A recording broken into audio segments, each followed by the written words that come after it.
la discrimination dans la société marseillaise des personnes bipolaires. Qu'est-ce que vous voulez savoir là-dessus?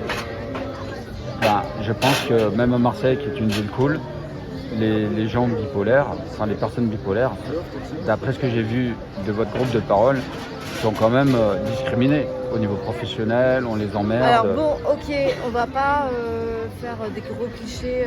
Évidemment que la discrimination existe pour les personnes malades mentales plus que pour les autres. Ok. On va peut-être essayer de chercher jusqu'à quel point ça peut aller, jusqu'à quel point ça peut être grave. Parce que la discrimination, elle existe. À partir du moment où vous dites, bah moi j'ai un problème psychiatrique.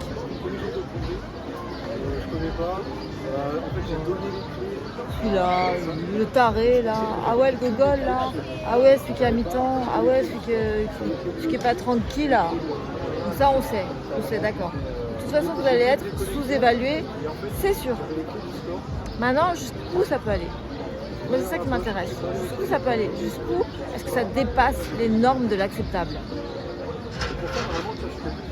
D'accord. Posez-moi des questions. Ouais, vous voyez moi. Oui. Êtes-vous discriminé? Je suis une personne ayant un trouble bipolaire, pourtant je suis médecin, je suis psychothérapeute. Et vous subissez? Issu d'un bon milieu socio-professionnel, familial. J'ai pas d'autres raisons d'être discriminée avant d'être reconnue bipolaire. J'avais jamais subi de discrimination. Oui, c'est parce que vous avez dit que vous étiez bipolaire. Ouais, j'aurais pu subir de la discrimination. Mais vous le dites beaucoup, vous êtes bipolaire. Ah mais je le hurle surtout. Voilà, donc du coup, c'est peut-être... En fait, je le dis à la place des gens qui le disent pas. Dire. Ouais. Mais en général, un bipolaire, enfin, pour le peu de bipolaires que j'ai connus dans ma vie, ils le disent qu'ils sont bipolaires. Alors, je le pense disent tous. Que certainement, sur les 10 personnes que vous avez connues, dont un qui vous a dit qu'il était bipolaire, il y en avait 5 autres qui l'étaient et qui ne vous l'ont pas dit. Ah oui, ouais, très bien, alors d'accord, ok. Moi, je le dis pour les 5 autres. D'accord, oui, j'ai pas pensé à ça. Et moi, c'est pour ça que je suis à l'aise avec vous, parce que j'ai plus de rapport avec des gens bipolaires qu'avec les autres gens de la société. Je les trouve plus intéressants, les personnes bipolaires, que les gens. Alors je comprends qu'on puisse les trouver plus intéressants parce qu'ils sont plus émotifs, réceptifs, plus émotionnels. Plus à la réaction. Ouais. En fait, je m'identifie plus à eux en termes de relations.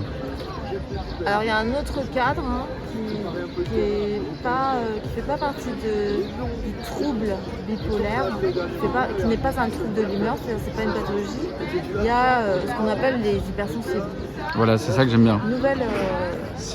J'aime bien, c'est leur up, leur down. J'aime bien les changements d'humeur. Et je crois que c'est ça qui m'intéresse le plus. Même si c'est une souffrance pour eux, le phénomène de changement d'humeur, ça veut dire que c'est pas les hypersensibles. Non, mais en gros, chez le bipolaire, ça veut dire que c'est là où il touche parce que en fait, on n'arrive pas à le suivre. Il change souvent. Et c'est ça qui est vibrant, puisqu'il change. Donc du coup, il devient intéressant parce qu'il n'est jamais linéaire. Ok. Le problème, c'est qu'à force de changer, on n'arrive pas à le suivre. Jusqu'où va le suivre? Comment? Jusqu'où va-t-on le suivre? En fait, on peut le suivre. Le seul problème, c'est... Non, mais après, j'ai regardé les effets secondaires des traitements. Après, malheureusement, pour le bipolaire, il est obligé d'un moment donné de casser ses ups parce qu'en fait, ça va plus du tout. Ça fait fondre son cerveau, enfin, ce que j'ai lu. Et du coup, on s'en rend pas compte. C'est qu'il a en finale qu'il a quelque chose de l'intérieur qui le ronge. Nous, on l'aime bien parce qu'il est un peu artiste, ou poète, ou tout ce que tu veux, là, ou psychopathe, ou alors concentré sur... si par exemple tu lui demandes de refaire un jardin, de labourer, il va te le labourer, quoi, à fond la caisse, plus que n'importe qui. Ça dépend du type de bipolarité.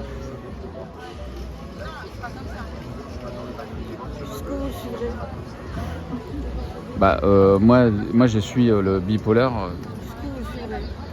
D'habitude je ne bois même pas de vin. Alors, et je bois un verre avec. Je vous explique. Le bipolaire déprimé se cache. Il ne sort plus, c'est ce que j'ai lu, ouais.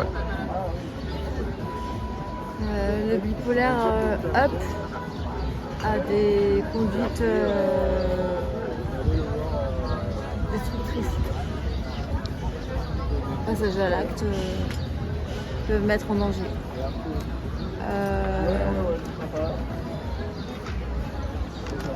Le bipolaire déprimé peut faire le vide autour de lui. Peut se sentir Il fait le vide.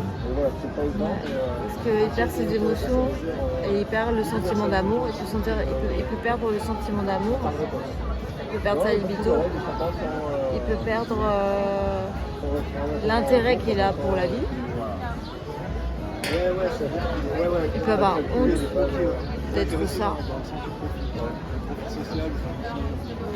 Il peut ne pas assumer d'être plus le même.